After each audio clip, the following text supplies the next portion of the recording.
Are you happy? Truly happy? Have you ever actually felt that feeling? Will you ever be happy? And if you were, would you even recognize it? Many people consider happiness the ultimate purpose of life, having children, drinking, saving for retirement, getting married. Yet, happiness remains poorly defined and fleeting. Is it really worth chasing if it's so temporary? Defining happiness is a difficult philosophical task, but let's set that aside for now. I trust that each of you has at some point felt a personal sense of happiness. Based on this, let's take a psychological and philosophical look at how to pursue it. In the happiness hypothesis, social psychologist Jonathan Haidt combines psychology and philosophy to better understand this search. He begins with an important idea. We live divided within ourselves. The mind versus the body. The left brain versus the right. Primitive emotions versus rational thought. We exist in a constant state of conflict between these opposing forces. To explain this, Haidt introduces the metaphor of the elephant and the rider. The elephant is a powerful yet sometimes irrational force that drives us forward. The rider is weaker but possesses intelligence, capable of guiding the elephant, training it, and making the journey smoother and faster. We must recognize that we are both the elephant and the rider. But before the rider can effectively lead the elephant, Haidt argues, we need to make the elephant less pessimistic. One of the greatest enemies of happiness is our own thoughts.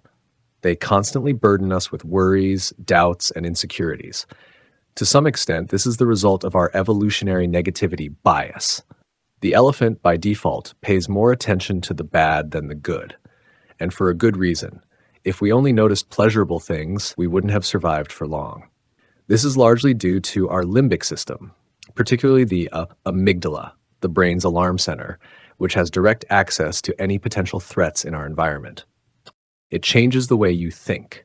A single moment of anger toward another person can shift the way you see everything about them. Every word they say, every action they take suddenly feels like an insult, a deliberate attack. Sadness works the same way. It dulls the senses, making all joy and opportunity seem distant, unreachable. Jonathan Haidt believed that people struggle with their own nature, trapped in a cycle of pessimism and self-doubt. He saw the human mind as both an elephant and a rider, one powerful but instinctive, the other rational but weak. The rider can guide the elephant, but only if the elephant is willing to listen. And the elephant, by default, is always looking for danger, for threats. There were ways, however, to train it. The first was meditation. Sitting still, focusing on breath, seemed like the simplest thing in the world. But anyone who tried it quickly discovered how difficult it was. Thoughts drifted in, demanding attention, filling the silence with worries and distractions. And yet, with practice, meditation changed something. It loosened the grip of fear, made thoughts feel less like absolute truths and more like passing clouds. Over time, the mind became calmer, steadier. The second method was cognitive behavioral therapy, an approach developed by psychiatrist Aaron Beck in the 1960s. He had noticed patterns in his patients, repeated ways they distorted reality in their own minds. He called it the cognitive triad of depression. A person believed they were worthless, that the world around them was dark, and that the future held no hope. These beliefs shaped everything they saw. There were names for these distortions. Catastrophizing, turning a small problem into a disaster waiting to happen. Personalization, blaming oneself for things far beyond their control. Beck's therapy taught patients to recognize these patterns and challenge them. A simple exercise like stepping outside instead of lying in bed could disrupt the cycle, proving to the mind that not every thought was reality. But not everyone could retrain their mind so easily. Some people, no matter how hard they tried, still struggled against an unshakable darkness.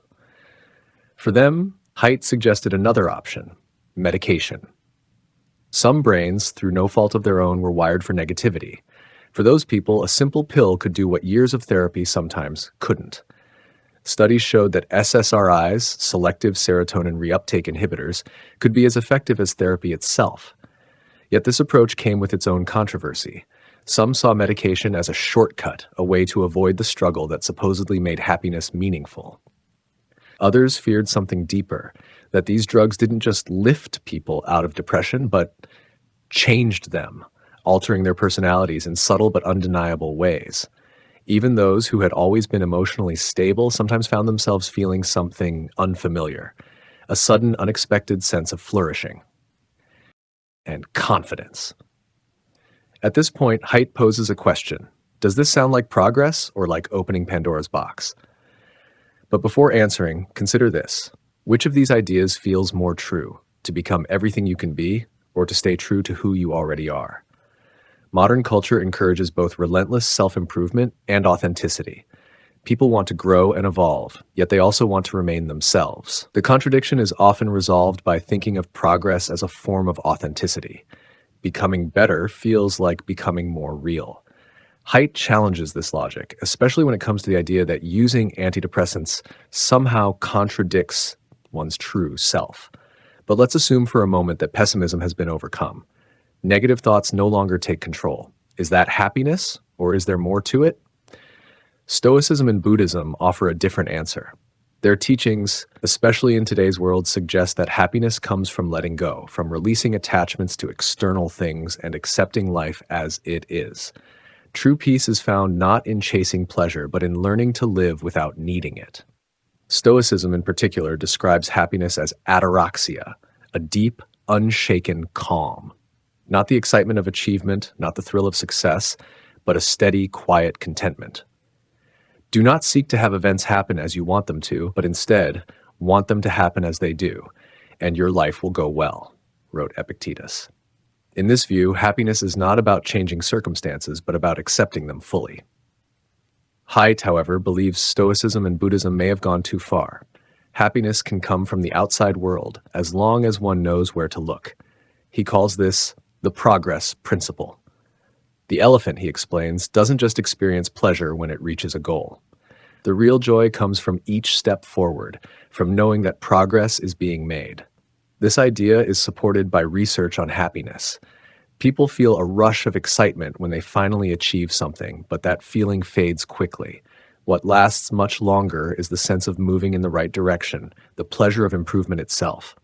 A person training for a marathon feels happiest during the process, not after the race is won. A musician finds joy in mastering a song, not just in performing it perfectly. The thrill of a new achievement is fleeting, but the satisfaction of progress is steady and enduring. Shakespeare captured this idea perfectly. Joy's soul lies in the doing. The progress principle is closely tied to another concept, the adaptation principle, also known as the hedonic treadmill. Simply put, each of us has a natural happiness baseline to which we inevitably return. Some people's baseline is higher, others lower.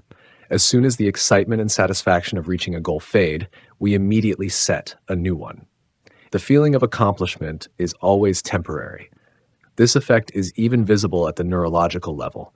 Nerve cells respond intensely to new stimuli, but over time they adjust and stop reacting as strongly. The Stoics, Buddha, and many other philosophers understood this phenomenon well. They argued that trying to change external circumstances is pointless.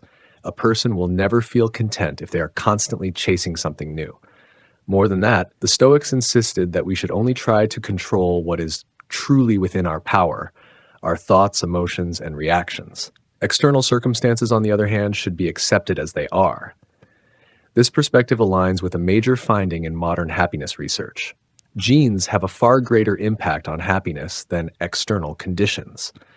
People living in cold regions often assume that those in warm climates are happier, but research shows this isn't true. The same applies to physical appearance. Many believe that attractive people are happier than those who are less conventionally beautiful, yet studies find no real correlation. Wealth and material goods, too, only increase happiness to a certain extent. Studies have shown that after an annual income of around $75,000, happiness levels stop rising. More money brings more comfort, but it doesn't bring more happiness. However, some factors can still have a significant impact on our happiness, despite what the Stoics believed. First, noise. Even when a person adapts to a noisy environment, studies show that their cognitive function declines and their overall level of happiness decreases. Second, long commutes. Research confirms that even after years of commuting, people continue to experience high levels of stress related to travel. Third, lack of control. Environments where a person has little autonomy, such as school or a job with minimal independence, can significantly reduce happiness. Fourth, shame. Personal insecurities and feelings of shame can seriously undermine one's sense of well-being. And finally, the most important factor, relationships. More than anything else, relationships shape a person's happiness. The more strong, positive connections a person has, the more likely they are to feel fulfilled. Bringing all of this together, researchers in positive psychology have developed a simple formula for happiness. IS represents a person's biological happiness baseline, which can be adjusted through meditation, therapy, or medication. C stands for external conditions that do in fact influence happiness, such as commuting and relationships. V refers to voluntary activities. But if we've already reduced negativity and improved external conditions, does that mean we're now happy? Not quite. Haidt quotes Bronte's wisdom. It is vain to say human beings ought to be satisfied with tranquility. They must have action, and they will make it if they cannot find it. This is where voluntary activities come in. These are the meaningful pursuits that allow us to experience the progress principle, finding joy in the process itself rather than just the result.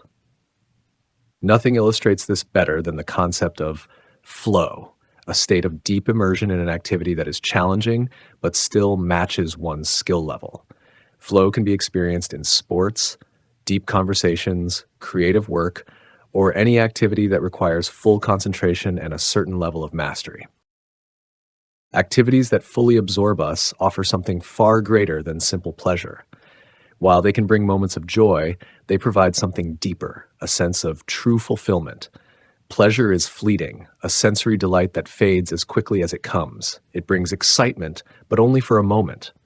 Fulfillment, on the other hand, is lasting. It is the quiet satisfaction of progress, of mastery, of knowing that effort leads to growth. Eating ice cream brings pleasure, but too much of it, and the enjoyment dulls. The thrill disappears, leaving nothing behind. Fulfillment works in the opposite way. The more a person invests in something meaningful, the richer the experience becomes. A musician does not grow tired of playing an instrument the way someone tires of a favorite dessert.